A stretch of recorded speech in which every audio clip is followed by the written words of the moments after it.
This is TMUA Question of the Day, Day 20 Hints with StopMaths.com and Tobin Pen. So our A-Level Plus question, nice easy one to start with here. Although this one doesn't really have any particular stings in the tail, I would always be cautious of anything that looks pretty straightforward like this.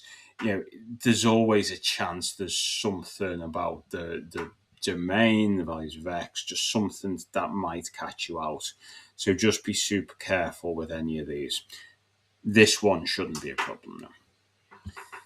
If we then go on to our functions and algebra, we've got an inequality, we've got a series, so we've got this plus dot dot dot. I've said in videos before, if you've got a series, based on your A-level knowledge, you're most likely looking at an arithmetic or a geometric. You do sometimes see other kinds of series questions where, especially with, say, logs, where something to do with log laws allows you to simplify it nicely.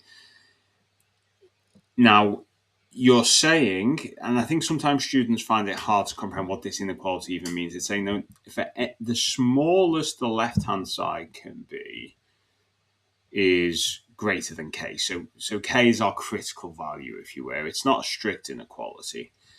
But then we can look also at what we've got as our options there. But it's a greater than. So it's saying this, what's the smallest the series can be. And we know that n is greater than or equal to 1.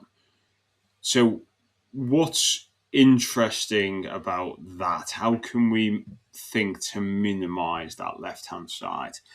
What choice could we use for n? And I would also say that it's very common with these TMUA series questions to split series up into sub-series. So can you split this up into multiple sub-series? And if you can, how would you do that? We move on to our functions and geometry question. Now, I've spoken before about just having a set of tools for these graphs questions. What's happening when x is 0? What happens as x gets very large? Can y ever be negative? Is there a reason why the period would change if it was a trig function? That's a big hint for you there. And with this one in particular, you might find that once you get down to your last two options for the graph, that you have to look really carefully at the scale on the bottom to actually see what's going on, because the fact that they've given you a scale like that, it's because there's a bit of a sort of magic eye element to this, where you're looking at something and is that actually changing? So just take care when you're analysing that, when you're down to your last two. And then our logic question today. And this is one where you want to look at the wording carefully. So we're told that x and n are integers. We're talking about when the function would be negative. Every single option has the word negative in it.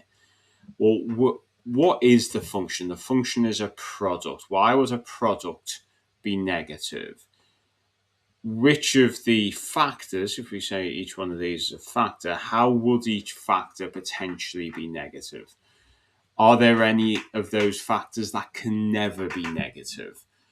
And once you get a good feel about what would make each factor negative, if it's possible for each factor to be negative, you'll then be able to start seeing what's going on and what's required to make sure that the final result is negative. Thank you very much. Feedback always welcome.